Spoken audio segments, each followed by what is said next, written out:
piece of me? Do I feel lucky? Well, do you, punk? Good morning, Vietnam! I love the smell of napalm in the morning. You're gonna need a bigger boat. I feel the need for speed. I wish I knew how to quit you. Love means never having to say you're sorry. You do! You'll shoot your eye out, kid. What's up, film fans? Welcome to episode 282. Welcome to a brand new episode of the Cine-Men movie podcast. I'm your host, Juan. I'm joined by the cast, the crew. Zach? Hey, what's going on, guys? Zach? What's going on, guys? Sorry, I put my finger where it did not belong. Edward? Oh, Hey, how's it going, folks? Little lighthearted intro. Yes, sir. February is here, and The month of love. I guess it kind of feels a little it kind of feels a little awkward already, like just us three talking about two romance movies back to back. I don't know if I can handle this with you guys. Edward's having a seizure. so that's good. But how you been, Johnny? How you been doing? It's been a good week. Busy, fast pace. It's kind of hard to believe it's already been a year since we've talked like Ghost, Donnie Darko. Quantumania. Yeah, I was not with you guys last February, so I'm all in for this ride. We are talking Casablanca, which is a pick from Zach, by the way. We're doing Zach's picks back-to-back weeks. So it should be a pretty fun conversation. Last week, if you guys did not join us, we talked A Good Person, which was Zach's pick. So if you guys have not heard that episode, go back and listen to it in the archives as we are moving on. So, Zach, where can they find us on the social media if they want any of those links, or if they want to just check out what we're doing on the social media pages? Yeah, we're all over the socials. We're on Facebook.com / the Cine-Men movie podcast. We're on the Instagram hashtag forward / the Cine-Men movie podcast. We're on X, formerly known as Twitter, because things got to change in this world. Cine-Men 405. And then if you have any questions, concerns, recommendations, things you want us to talk about on the show, email us at cinemen921@gmail.com. Complaints on Edward, hate mail. Right.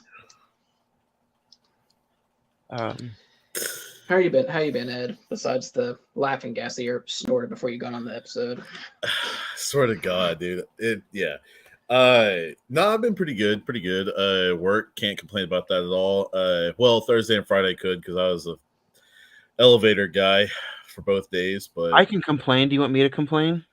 Sure, what's up? You could always complain. So What grinds your gears this time? Everything grinds my gears. It's just a shit show, 24 hours a day. You would think that if a place always being a shit show would want to close, but they never want to close. 365, 24/7, we ain't ever going.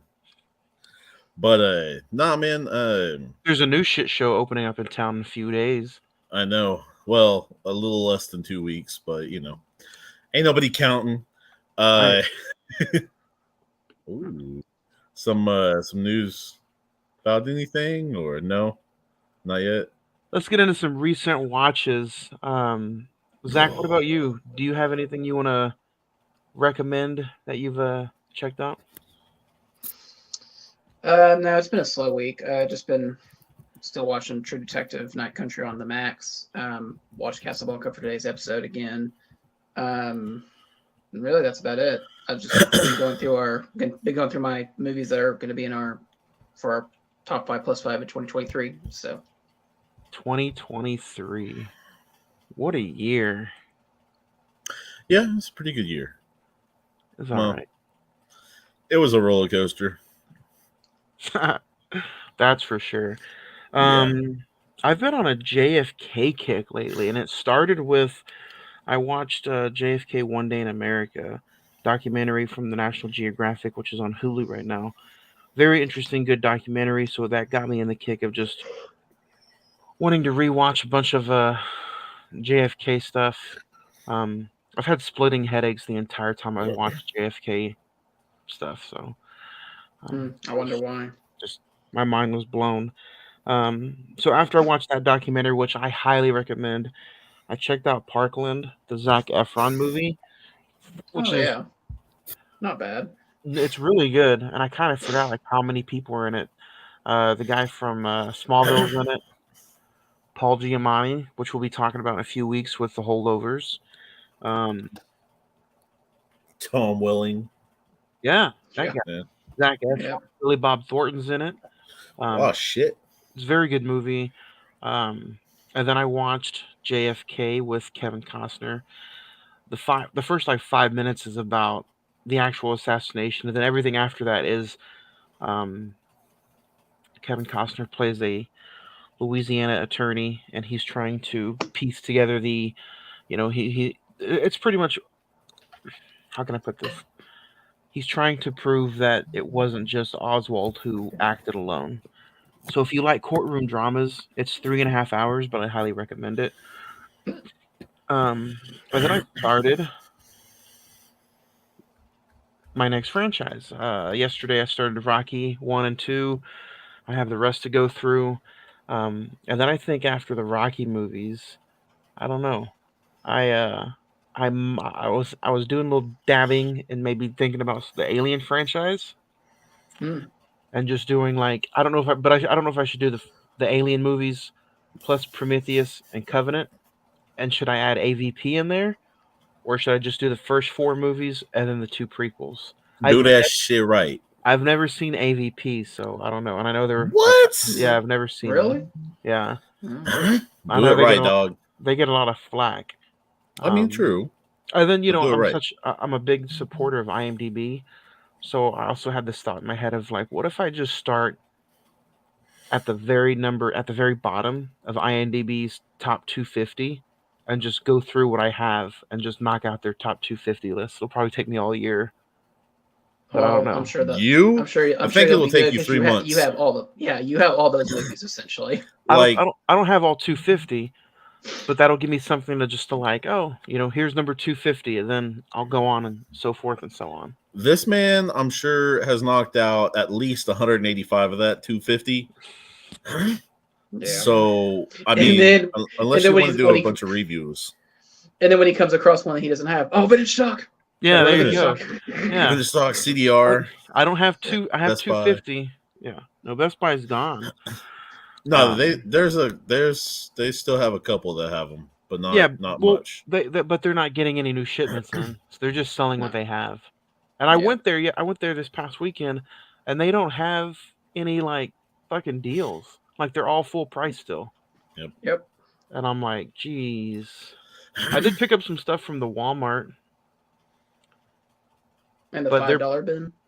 Yeah. Hey, Friday after next, the next Friday was in that shit, okay? I need Friday after next. I don't have the last one. All 3 was in the $5 bin, just saying. But it's only on DVD. I mean, you're right, but Yeah. What about you, Ed? You watch anything or have any recommendations? no, just still keeping on with the Vampies and the Diaries. That's really it. No. Pretty boring and all that. Nothing new. But if I had to recommend anything, I think JFK is on the max. The JFK One Day in America documentary is on Hulu. I started the Robert Kennedy documentary, which is on Netflix. I'm going to be going through that. And then, of course, by the time I talk to you guys next Sunday, I'm going to watch Jackie sometime this week. The movie that got highly, a shit ton of praise. I think it got nominated for Best Picture. Speaking of Best Picture, today we are talking all about Casablanca. Currently on IMDb, it is at 8.5. The Rotten Tomatoes score is 99%. Check this. This is rare for us. The Metascore is at 100%. 100%, with a January 23rd, 1943 release date. The budget was $878,000 and it grossed a little over $7 million at the box office. I'm sure that's accumulating all over the past like 70 some odd years. If you want to check it out, it's on Max right now, starring Humphrey Bogart, Ingrid Bergman. Paul Directed. Heinrich, There you go. Claude Rains, Conrad Veidt, Peter Lorre, Sidney Greenstreet, and Julie Wilson. Directed by Michael there you go. Curtiz. Go ahead and read us the synopsis too, Zach. Just a sec. Okay. A cynical, expert American cafe owner struggles to decide whether or not to help his former lover and her fugitive husband escape the Nazis in French Morocco. Essentially, yeah, I would agree. That's the plot of the movie. Yeah. This movie, let's start with you, Edward. Is this a first time watch, or do you remember the first time you watched it? First time I've ever watched it. Oh, wow. Interesting. Final thoughts? Or no, we'll do final thoughts later. Zach, what about you? Do you remember the first time you watched this compared to your recent watch for the episode? First time watch. This is one of those where first time I watched, I think, was in middle school, or maybe early, or maybe 9th or 10th grade. It was fall break. I'd rented this from the library. You know, remember those things, libraries. And really just really enjoyed it. That was the first time I really took a deep dive into like old Hollywood cinema, and really started my fascination with it. And I've seen it multiple times. I've actually seen it in the theater twice. And on this rewatch, yeah, you can probably tell where this is all going to go by the end of the episode. So, what about you, Johnny? I have seen this in the theater thanks to you. I think can't remember. It was on a Tuesday night classic at the Harkins Theater. Yeah. Right here locally. About 2 years ago, I think in 2022. Yeah. Yeah, it was on like I think I was on vacation, or I took some extra time off, so I had that night off. And we went and saw the $5 classics. And that was an experience. I think if anybody has the chance to go see any kind of classic movie on the big screen, I think you should go see it. Especially this movie. I saw this for the first time though, probably in 2008. My time working at the good old FYE. It was, working at that place, you'll discover movies, and just working at a video store in general, you're just gonna pick up things that you never thought and imagined that you would ever want to watch. Whether it's because of, the other employees recommend something, because you don't go and work at a place like that unless you don't like movies. I don't care what anybody says. Right. So everybody puts out their staff picks and stuff like that. So somebody recommended it to me, watched it. And if there's any movie that you're probably like, hey, I hate black and white movies, I hate old movies, what should I start to try to get in that loop of maybe watching some golden age era movies? I would probably say this one is the easiest to get into. Yeah, I would agree.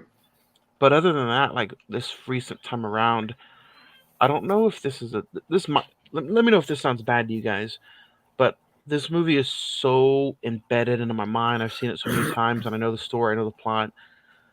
It's almost essentially background noise now when I watch it, if that makes sense, because I know that I almost don't need to pay attention to it, because like I can watch it and just, if I go do something in another room real quick, or if I go to the kitchen real quick, I hear it, but I know exactly what scene is going through my mind.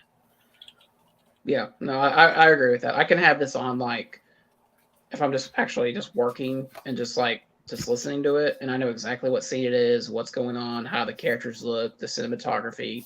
It's like you said, it's embedded in my brain so much that, yeah. Be honest, I probably didn't even need to rewatch it for this review, but I just did because hell with it. Let's talk about that for a minute before we get into the movie. Like, Whether it be, let's say Edward, last February we did Donnie Darko, which was one of your favorite movies of all time. Fast forward a year later, Zach, we do Casablanca, which was probably top three of your favorite movies of all time.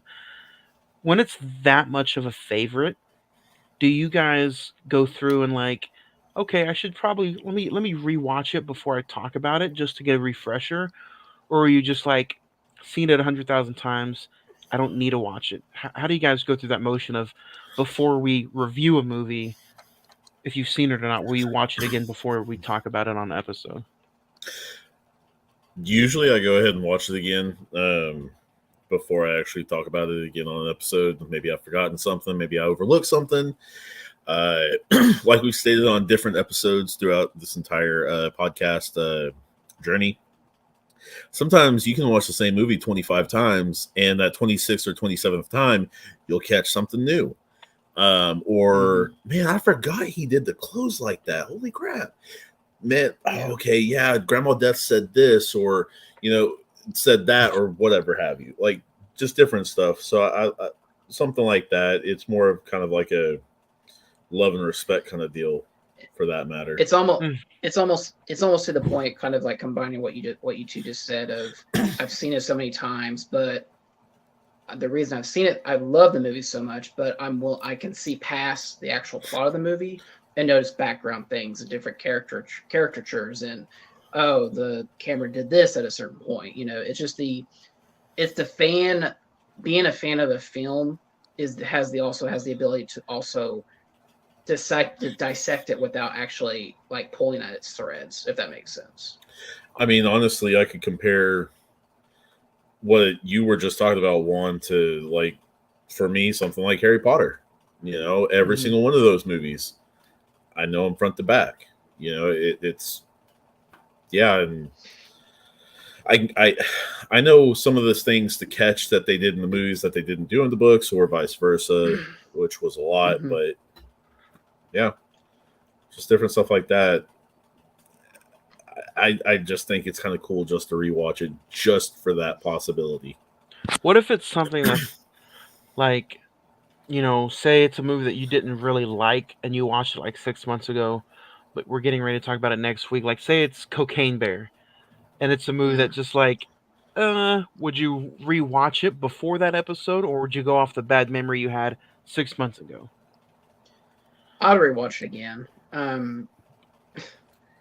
Yeah, if it's something like I am dreading to rewatch this, like perfect example, Scarface. I saw it, I don't know, 6-7 years ago, and when we did the episode, I was like, God, do I have to rewatch this? But I'd rather be prepared and know, than just to come in and be like, I don't, yeah, sure, guys, go ahead. I agree with you. Keep going. But if you look at it, like, if you would have went off that bad memory, it probably would have been a dreadful episode. You probably would have had more negative things to say about it.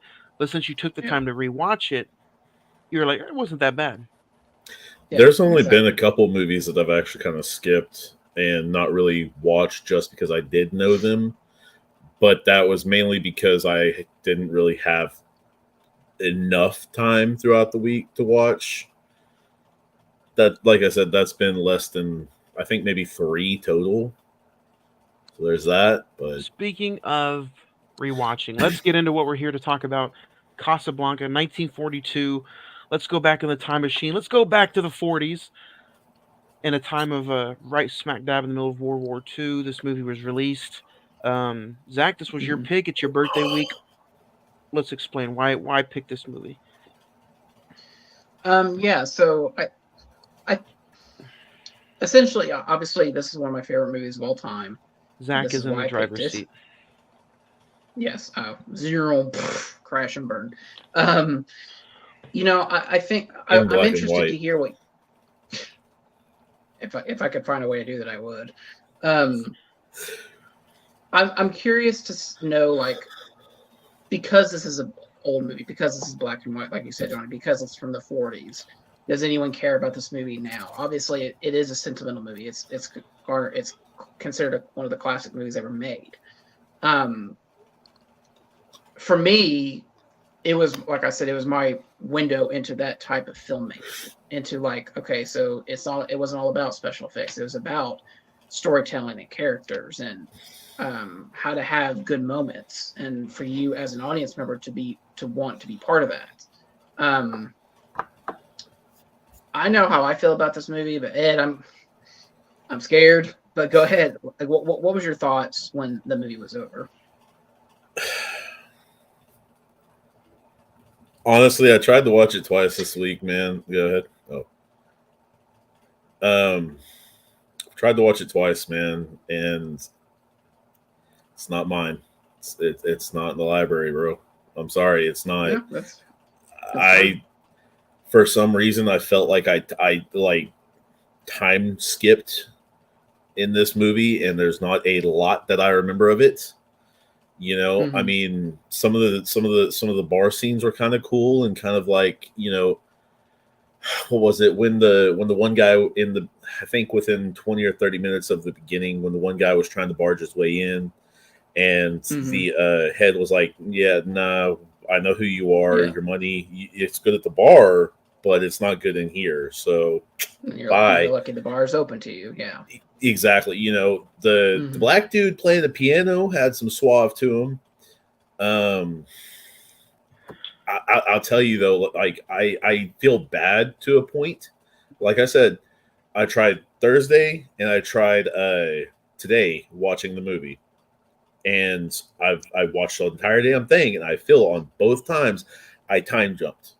I don't understand how I did or why. I really don't, but God damn it! Up until the point after the Nazis got off the plane, the small prop plane or whatever have you, around that time, I don't know why, but I'm drawing blank between that time and then when the planes come up and it's foggier than hell outside. Or so literally 80% of the movie. Literally, and that's why I'm saying I feel bad on it. I really do, because I tried twice, and for some damn reason, both times it was just like a time jump. For some reason, my mind just was like, bro, what are we doing? I'm going to sleep. Yeah. Have a good time. Lights on. Someone left the house. I really don't know. And that's fine. I'm not gonna sit here and criticize you because you didn't like them film. I knew when I picked this movie, you and Craig, you were either going to be on the episode, or you're going to tell your true feelings, or you just weren't going to watch it. I get that. I know the Hitchcock movies, with the exception of maybe Psycho, they're not your cup of tea, and that's fine. I'm not going to sit here and chastise you because you don't like old cinema. It's today's world. In today's world, it's just this is a whole nother conversation, but in today's world, people just don't have the attention span to watch these type of movies, to be honest. Don't get me wrong. What's funny is I can watch The Wizard of Oz, which is older than this by 15, 20 years. Yeah. I've watched that a dozen times or more. My sister loved that movie when I was a kid. Maybe it was the black and white and all that, but then at the same time, even with that argument, I've watched The Birds, I've watched Rear Window, I've watched Psycho, which are all three black and white. Like I said, I don't know what the hell happened, but in between that point, like you said, about 70 to 80, probably on the 80 side of this movie, because I see it on behind you.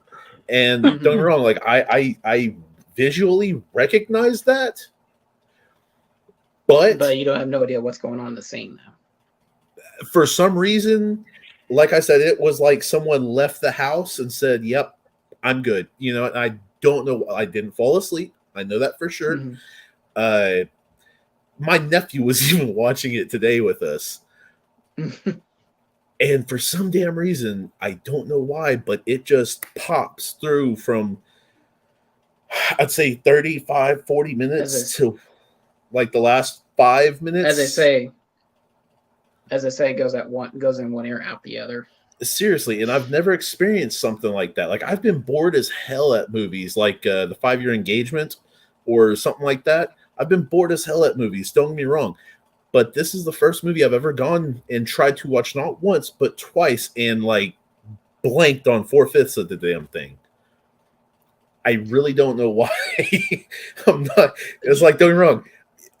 Like, I don't know. I feel bad about it, but it's just like I tried twice in a 4-day span. Johnny, I tried twice. Johnny, what do you think?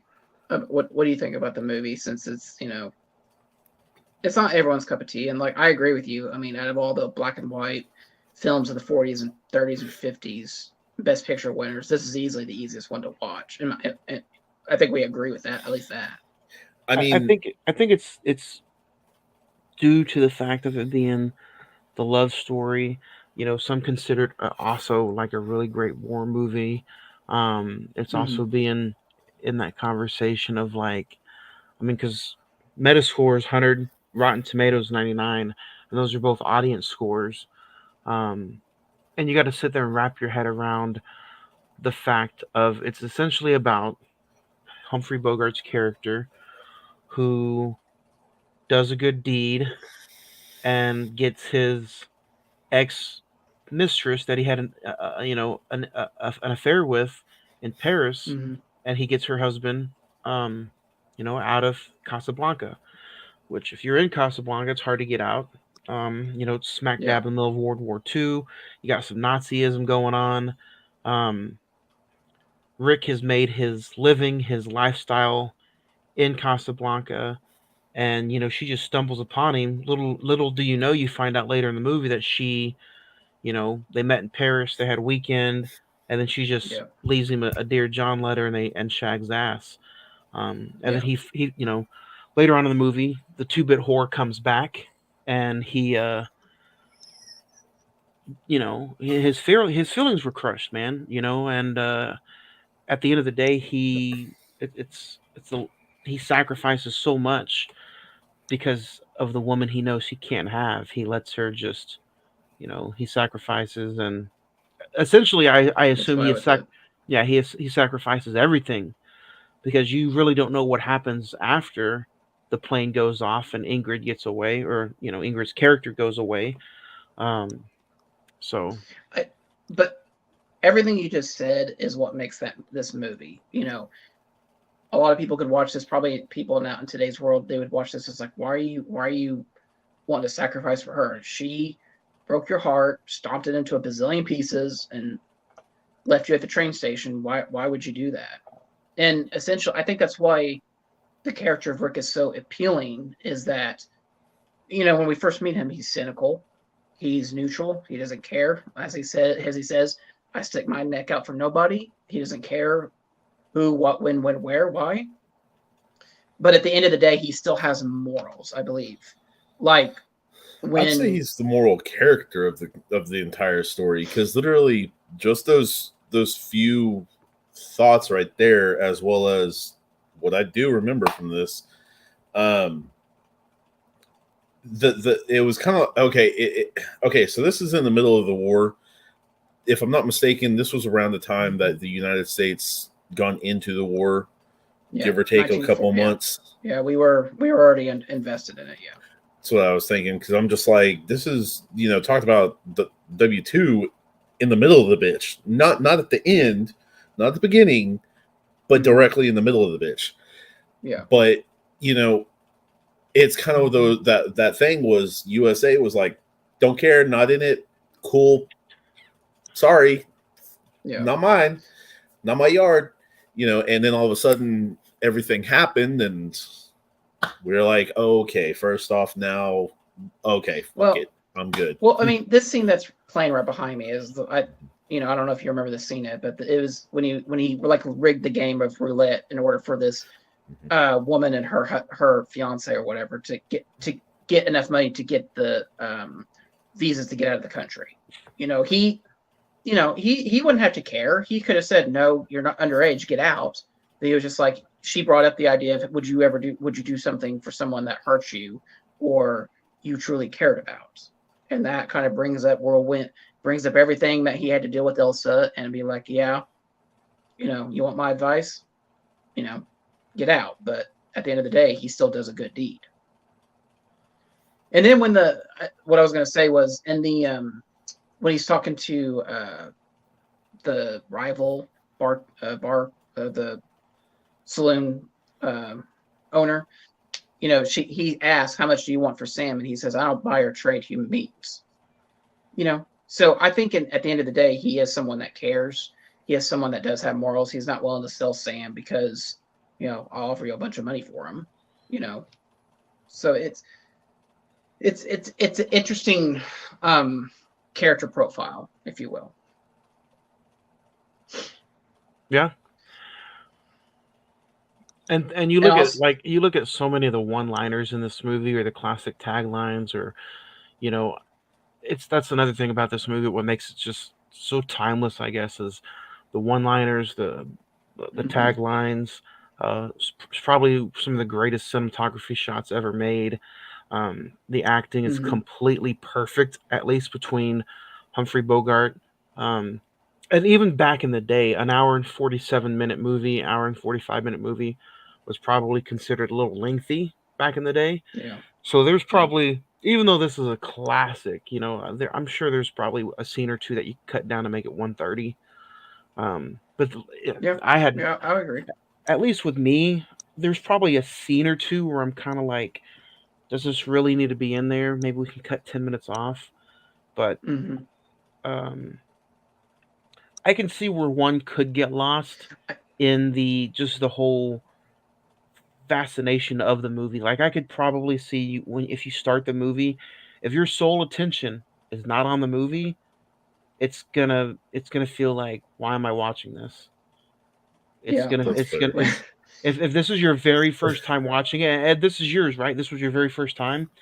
If you have noise around you, or if you're trying to get into it and you have something going on, there's no way you're going to get into the movie at all.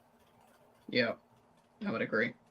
Fair. I have to, if I want to enjoy this movie, I have to make sure the kids aren't here, or I have to make sure that nobody's going to try to talk to me during this movie. I have to put my phone down, or else I'm not going to enjoy this movie. And you're probably like, people are out there watching or listening. By the way, if you're watching this, it's live Sunday night on Amos Watt Productions YouTube channel or Facebook Live. So if you're watching this and you're like, well, isn't it like that with every movie? No, I don't think it is like that with every movie, because I could be watching, let's say, something like Titanic or Armageddon. Those movies are so action-packed that if a big-ass scene comes on, whoever may be around you is going to stop and watch as well. Yeah. Or it's so big enough that you're like, that's my attention. The ship is sinking. It breaks. But I thought the same thing. But with Casablanca, if something's going around you, or people are talking, or if your phone's going off, there's scenes like that, but it's hard to get into, because it's not a big movie moment. Yeah, and this is definitely a character movie. It's not. There's maybe one scene at the end of the film where a gun goes off, maybe two, and it's just much more about the story and the characters instead of the action or the drama or whatever. That's the thing. I recognize the 1911 as well as the 1903, 1908 kind of deal. Some of the pistols. Sorry. Oh, yeah. So, I remember shit like that, but... Did you get to watch, even though it took you 4 days to watch it and you tried 2 different times? I watched, yeah. So you watched it in full twice? Oh, okay. I thought you were sitting here saying that you could not... I thought you were sitting here saying you couldn't get through it and then it had to give it another shot. You watched it in entirety twice, but you don't remember none of it. I remember 20-25% tops, legitimately. And I do think it might be what you're stating, one, but I mean, they're wrong, because it's not the black and white thing. I've gotten through many black and white movies. I can remember the entire thing of some of them. I've gotten through older movies than this and just fine. I can remember everything of them. This one just isn't for me, man. That's plain and simple all it is. And I was like, okay, second time, let's try this. And nope. I don't know what the hell it was. I really don't. But yeah, no. And like I said, I No, feel and bad about it, but yeah. Zach, what would you say if I said I see this more of a war movie than a love story? I, I wouldn't argue against that. Um, I think it's much. I think it's set the theme of war is definitely surrounding the story, um, but I'd say it's much more of a love drama than it is a war film. But I could see how you could make that assumption. Um, I think the reason why this movie has endured for so long is that I Because it's older what's than the what start? seven? Isn't it older It's than 70?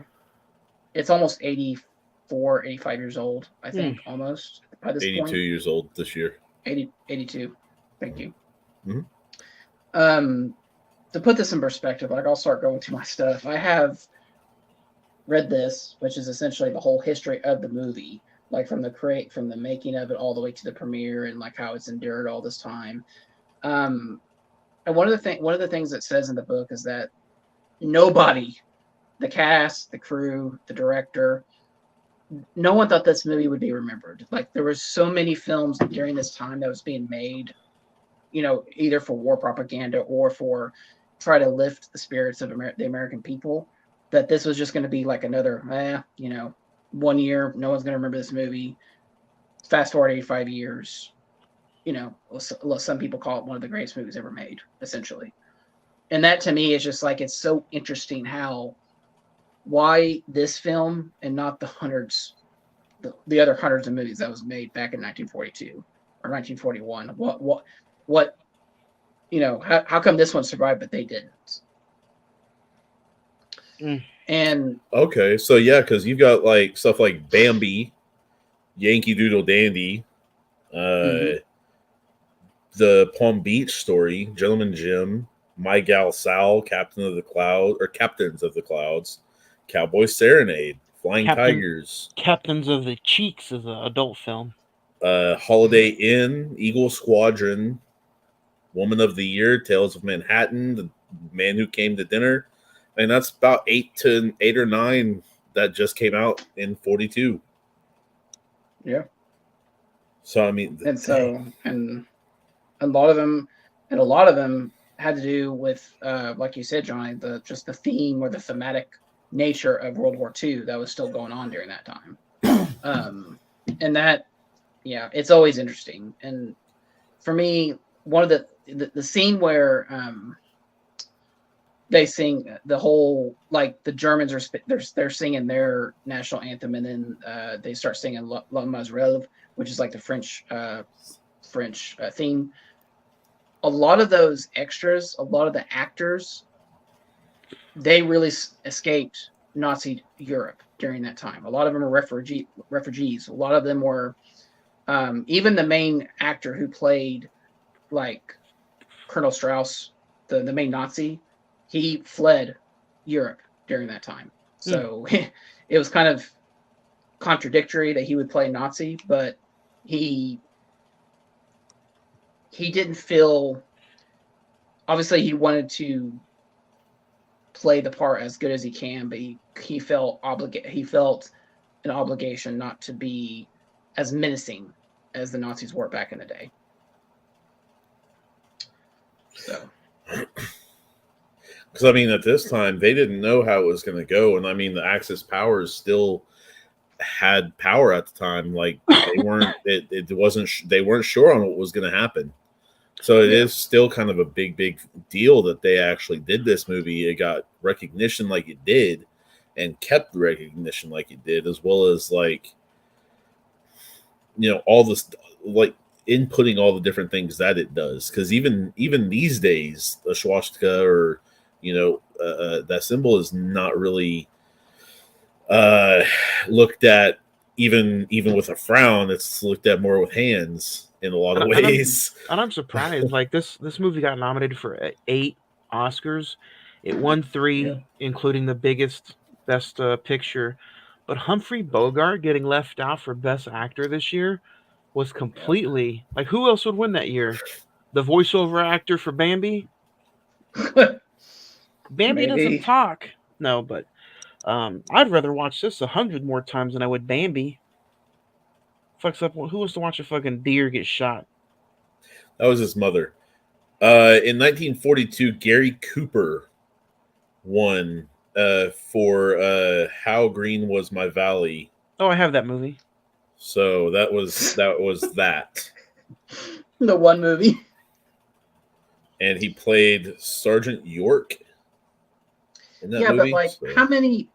I'm not even seeing that movie, and it's one of those things where it's just like, I mean, I obviously Casablanca. I've seen the XXX versions called How Red Was My Valley. No, I'm just messing. Oh, I bet. Do you have it on? Do you have it on the Steelbook edition or? It's got the Criterion.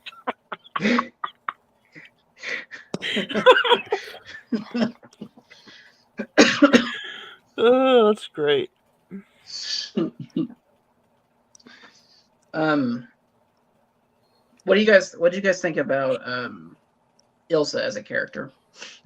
Do you think that like that 2-bit whore? Do you think that character does have redemption, or do you think that by the end of it she is trying to protect Laszlo at the end of it? No, I think at the end of the day she's just trying to use her charming good looks, probably her blowjob abilities, to get what she wants out of both men.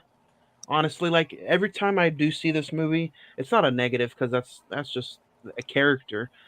But at the end of the day, every time I see this movie, I feel more hatred for that character, for Ilsa, however you want to fucking say her name, for that bit. I don't think it's right. You know, it was just her and her sister at that castle. So, how do you pronounce the character's name? Ilsa. Ilsa.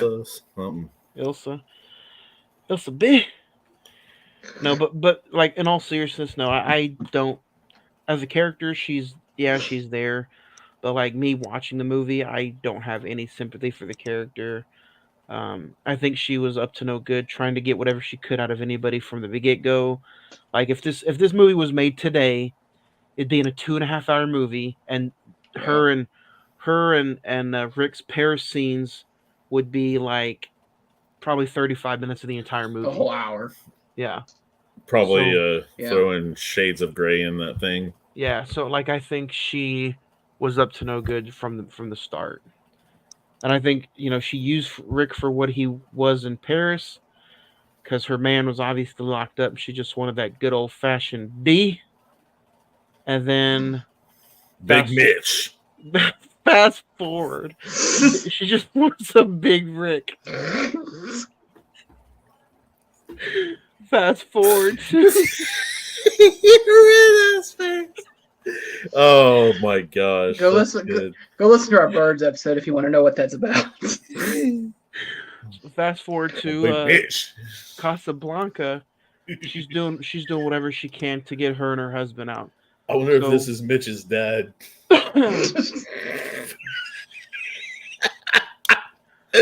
So yeah, as a character whole, the actress, by the way, is great. Like, she did flawless. She was amazing. I think she should have got some recognition too, but I just don't like, I think she used everybody she could in the movie. And I also think that Laszlo is almost like a reciprocal, like mirror image of Rick, because he wants to do the right thing. He's quote unquote the face of the rebellion, and Rick is just like, no, I want nothing to do with that.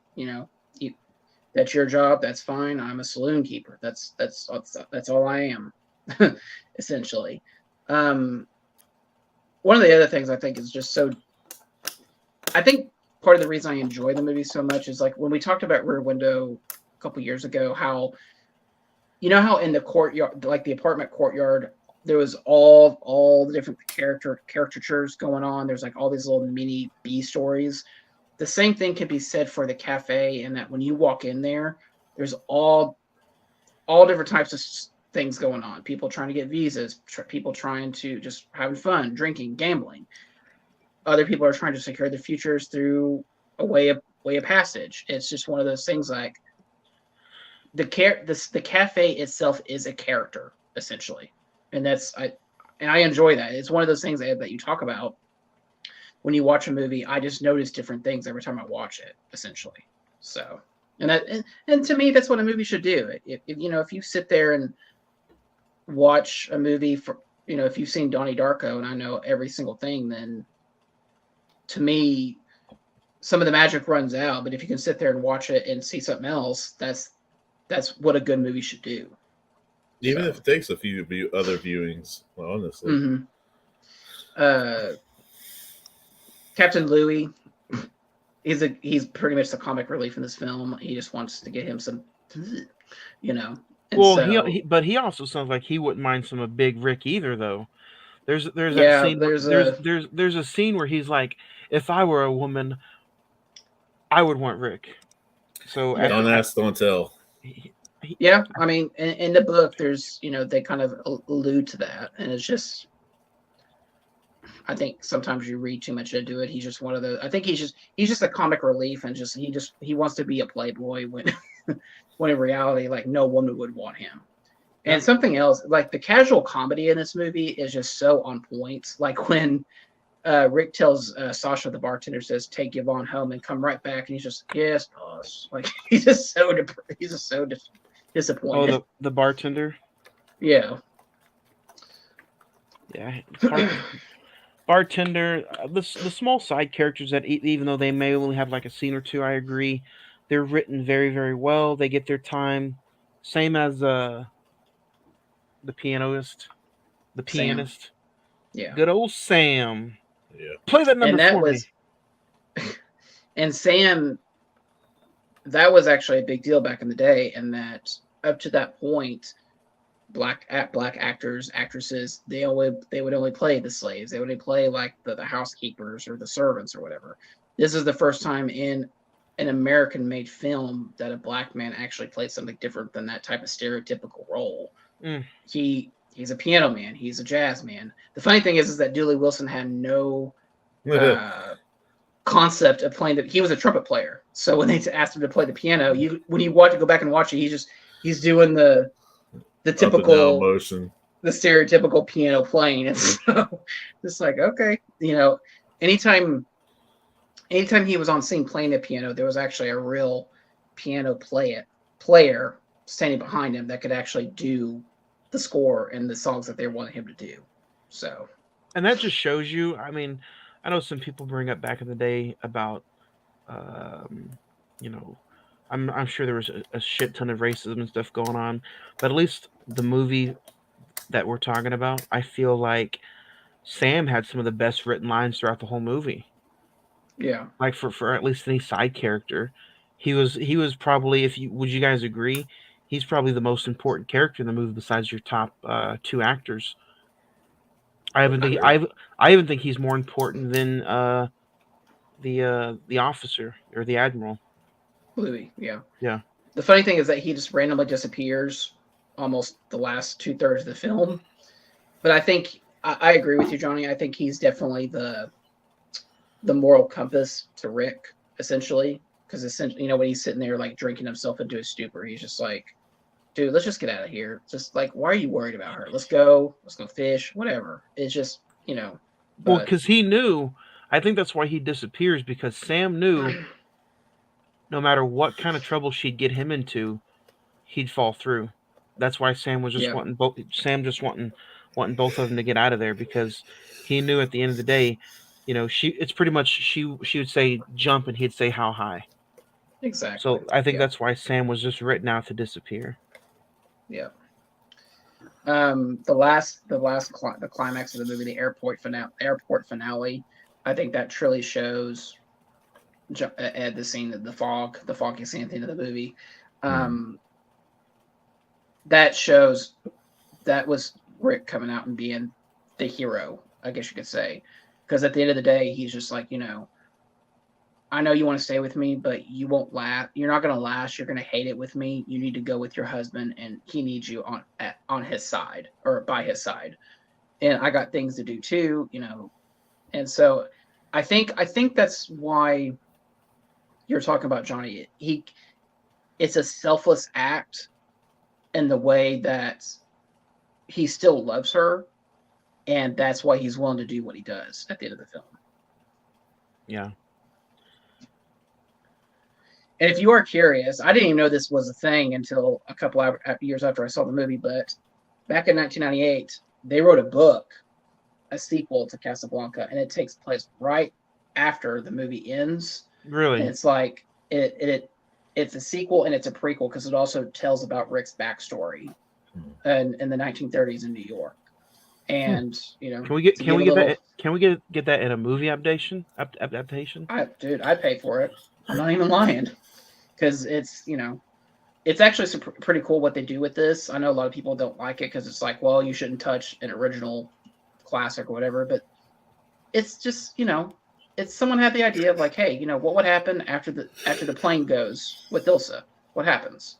What does happen? Zach, can you give us a quick? You know, does his business get shut down? Does he go to jail? What happens to Rick? Rick essentially goes on a little adventure where he kind of teams up with Laszlo to stop like a Nazi plot from happening. Sam's there as well, and essentially, yeah, I don't think anyone's going to read it, so I'll just go ahead and spoil it. Rick and Ilsa end up together. Oh. They get married at the end of the book. So. Oh, fuck that sequel. Does he go to America? People don't like it. Does he go to America and find her, or does she come back to Casablanca? No, I don't. They don't go back to Casablanca. I think they end up in America somehow. It's been like years since I've read it, so that's like Pocahontas 2. It's better than Pocahontas 2. Thank you very much. I don't know about that. Anyway, that's a good bring up. I didn't know about that book. So. And then, if you want to get really nerdy, this is my first edition of Casablanca. I got it actually 2008. This is like the Ultimate Collector's Edition. I think this was the same year that I actually saw the first time. I was like, and they came out with this version of it. And then you guys might remember, this has been years ago, a couple years ago, but I did like an unboxing for this version, the 75th anniversary edition of it. So, and something that's like guaranteed is that there's always a version of this movie, whether it be the most current 75th anniversary or whatever it hits 85 or 90 or whatever. There'll always be like a new version, like the one behind you, Johnny, on the 4K. I think that's like the latest version that's came out. So,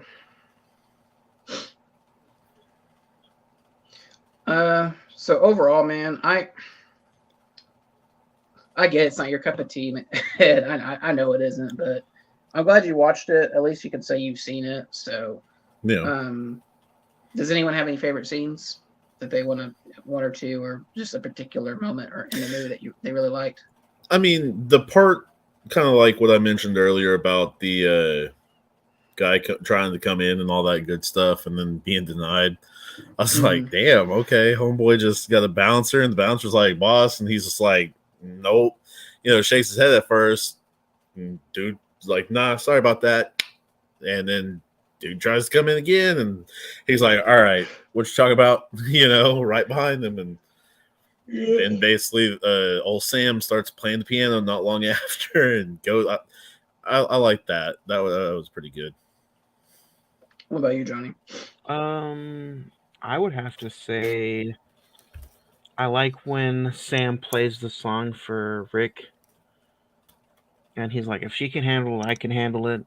I enjoy the scene where also like he goes to Sam and he's like, this guy's gonna pay you double what I pay you, and Sam's like, I don't have time to spend the money I make here. Sorry. Yeah. I would have to say, really, I'd say the whole thing, to be honest, because there's really, to me, there's not really a bad moment. There's not a negative moment. I don't have any anything bad, negative to say about this movie. But if I had to pick a scene, when Rick and Louie, when they're just kind of sitting outside the cafe, and he asks like, "Why did you leave America?" And he says like, I came to Casablanca for my health because of the waters." And like, the waters? What waters? We're in the desert. It's such a comedic moment, but it also gives you enough idea. It gives you the idea that no one really knows what backstory Rick. What's the true backstory of Rick, and that to me is like the fun of it. Because if you don't want to read the book, which a lot of people don't want to read the book, you can leave it as a mystery. Casablanca is really not that far from water. Right. Like it's really kind of on the border of water. It's kind of like a Galveston in a way. Yeah, that's true. Which geographically, technically, like you said, they are almost by the ocean. But that's why I was like, wait, what? I thought it was. Who comes to Casablanca for the water, though? Essentially. Okay. Look, man, the alligators are probably in there. You wanna pet an alligator from Casablanca? Go for it. I don't know about that. Please don't take that for truth. No, I think Ed is promoting travel.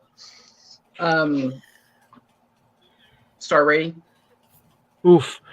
I'll kick us off. I'll go with a 10. If I'm gonna watch anything from the golden age, this is probably gonna be my first pick. There's a couple of other movies out there. Ed, you mentioned The Wizard of Oz. There's probably only a handful that I don't mind the rewatchability with, and as long as they're good ins and outs, an hour and a half, hour and 40. There's some movies out there that are considered the greatest of all time, but they're like 3 hours. They just don't have good rewatchability for me. So yeah, this is going to be one of the ones that I could say I could watch this with ease at any given time. So 10 for me. Ed? Yeah. Okay. I'm going to go ahead and say a 6. And that's just watchability, different stuff like that. That's all it is. Yeah. I really don't have much of an explanation other than that, man. That and just the blanked out piece, big old piece, but piece of it. I'm gonna give it a 10.